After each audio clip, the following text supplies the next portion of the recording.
بسم اللہ الرحمن الرحیم۔ آج کا ہمارا ٹاپک ہے اعتکاف کے حوالے سے، چونکہ آج رمضان المبارک کا جو یہ ماہ مقدس ہے اس کا آخری اشرہ انشاءاللہ آج سٹارٹ ہو جائے گا۔ تو چونکہ اس ماہ مقدس کے آخری اشرے میں اعتکاف کے حوالے سے چند اہم باتیں جو آپ سے کرنا ضروری ہیں کہ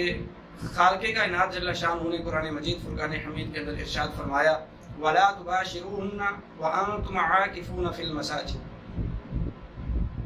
خالق کائنات نے فرمایا کہ جب یہ ماہ مقدس آ جائے تو ماہ مقدس کی عام راتوں میں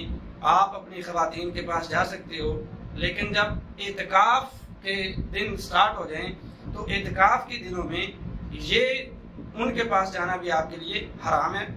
کیونکہ اعتکاف خالصتاً آپ اپنے ٹائم نکال کر اپنی تمام تر مصروفیات کو چھوڑ کر خالصتاً اللہ اور اس کے رسول صلی اللہ علیہ وآلہ وسلم کی رضا کے لیے آپ نے 10 دن کے لیے مسجد میں ٹھہرنا ہے۔ تو پھر دنیاوی جو کام معاملات ہیں وہ آپ کو ترک کر دینا چاہیے اور کرنا ضروری بھی ہیں، کیونکہ نبی پاک علیہ الصلوۃ والسلام نے فرمایا کہ جو حالانکہ خود رسول اللہ صلی اللہ علیہ وسلم کا آپ کا معمول یہ تھا، سیدہ عائشہ الصدیقہ رضی اللہ تعالیٰ عنہ آپ فرماتی ہیں کہ نبی پاک علیہ الصلوۃ والسلام رمضان کے آخری 10 دن آپ اعتکاف فرمایا کرتے تھے، اور ہر سال نبی پاک علیہ الصلوۃ والسلام اعتکاف کا اہتمام فرماتے۔ ایک سال کسی وجہ سے رہ گیا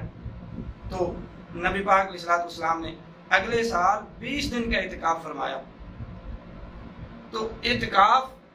کی بہت زیادہ اہمیت ہے، نبی پاک علیہ الصلوۃ والسلام نے اس کو بڑی اپنی روٹین میں رکھا، اور ہر سال حضور باقاعدہ اعتکاف فرمایا کرتے، اور صحابہ کرام بھی اعتکاف کرتے، بعض صحابہ کرام تو پورے مہینے کا اعتکاف کیا کرتے۔ تو اس لیے اعتکاف کے جو معاملات ہیں کہ اعتکاف کے اندر کتنی چیزوں کو آپ نے مد نظر رکھنا ہے۔ سب سے پہلے وہ احباب یا وہ خواتین جو اعتکاف کرنا چاہتی ہیں، سب سے پہلے قرآن مجید کی تلاوت کثرت سے کریں۔ حالت اعتکاف کے اندر نبی پاک علیہ الصلوۃ والسلام آپ ہر سال اعتکاف میں یا رمضان میں آپ جبرائیل علیہ السلام سے دور فرمایا کرتے قرآن پاک کا، اور دور کہ نبی پاک علیہ السلام جبرائیل امین کو سناتے قرآن پاک، اور جبرائیل امین علیہ السلام کریم آقا صلی اللہ علیہ وسلم کو قرآن سنایا کرتے۔ تو یہ اس طرح حضور دور فرمایا کرتے۔ تو کثرت سے تلاوت کلام پاک آپ کریں، کیونکہ مقصد ہی اور کوئی نہیں۔ جب آپ اللہ کی رضا کے لیے مسجد میں آ گئے، آپ نے اللہ کی رضا کے لیے اعتکاف کر لیا، تو اب دنیاوی معاملات ختم ہو گئے۔ اب صرف آپ کا اور آپ کے رب کے درمیان یہ جو تعلق ہے آپ اسے گہرا کریں، اسے پختہ کریں، تاکہ جب آپ اعتکاف ختم ہو یہاں سے جائیں تو پتہ چلے آپ کے اندر وہ کیفیت جو ہے وہ نظر آنی چاہیے۔ انسان کو پتہ چل جاتا ہے، کیونکہ یہ چیزیں جو کیفیات ہوتی ہیں نا وہ میں بتا نہیں سکتا، لیکن محسوس کر سکتا ہے۔ تو جب آپ اتنی کثرت سے اللہ کے کلام کی تلاوت کریں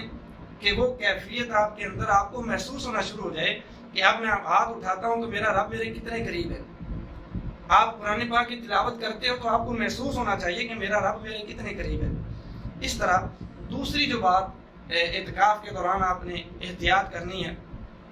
لوگ مسائل پوچھتے ہیں کہ جی اعتکاف میں ہم یہ کر لیں وہ کر لیں، تو پھر اس کا ناجائز فائدہ اٹھاتے ہیں۔ مثلا بندہ پوچھتا ہے جی ہم نے اعتکاف کے دوران کسی سے گفتگو کرنی ہے کہ نہیں کرنی، تو اتنا بتایا جاتا ہے کہ بس ضرورت کے تحت آپ تھوڑی بہت گفتگو کر سکتے ہیں جتنی ضروری ہو۔ تو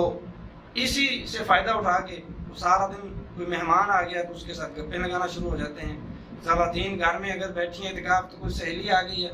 اسے ساری رودات سنانا شروع کر دیتی ہیں۔ تو یہ فضول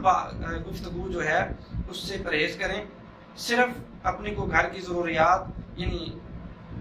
کچھ ایسی چیزیں جو آپ کو درکار ہیں اعتکاف کے اندر، تو آپ وہ منگوانے کے لیے فون بھی استعمال کر سکتے ہو، گفتگو بھی کر سکتے ہو، لیکن فضول گفتگو نہیں۔ کیوں زیادہ سے زیادہ آپ اللہ کی رضا کے لیے جو ٹائم ہے وہ سپینڈ کریں۔ اور تیسری جو اعتکاف کے اندر جو چیز ہے وہ یہ ہے کہ جو بندہ جس جگہ جس مسجد میں اعتکاف کرے تو قرآن پاک، ایک تو ہے قرآن پاک کی تلاوت کرنا، یہ بھی ضروری ہے، لیکن قرآن پاک کو صحیح طریقے سے پڑھنا یہ انتہائی ضروری ہے۔ اکثر لوگوں کو جب اعتکاف بیٹھتے ہیں تو ان کو قرآن پاک کے مخارج تلفظ ان کے ٹھیک نہیں ہوتے، تو یہ آپ کو اللہ نے 10 دن عطا کیے ہیں، ان 10 دنوں کے اندر آپ قرآن مجید کے مخارج کو اچھے طریقے سے اپنے اس امام صاحب سے یا جو قاری صاحب ہیں آپ ان سے اچھے طریقے سے سیکھ سکتے ہیں، یہ فائدہ اٹھا لیں 10 دنوں کا۔ اور تیسرا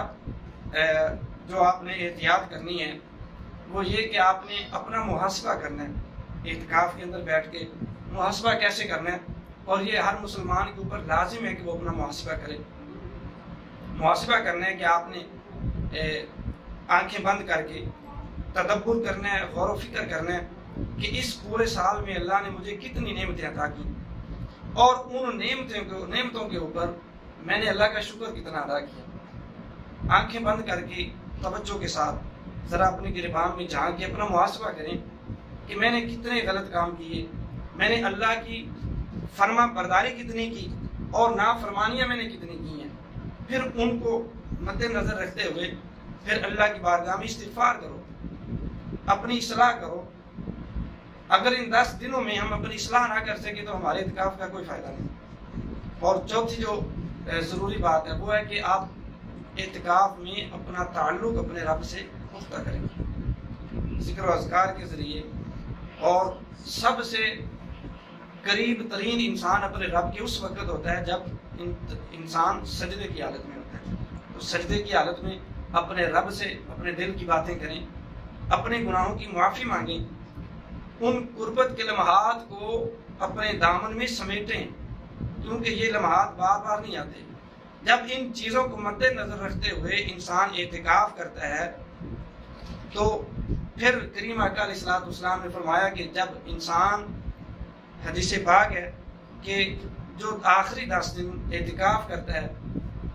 نبی پاک علیہ الصلوۃ والسلام نے فرمایا کہ اس بندے کو اللہ 2 حج اور 2 عمروں کا ثواب عطا فرماتا ہے۔ کتنا ثواب! لوگ یہاں سے کتنی دور پیسہ خرچ کر کے 1 عمرہ کر کے آتے ہیں یا 2 عمرے کر کے آتے ہیں، حج کر کے آتے ہیں، تو یہاں پہ بیٹھ کے صرف اخلاص کے ساتھ،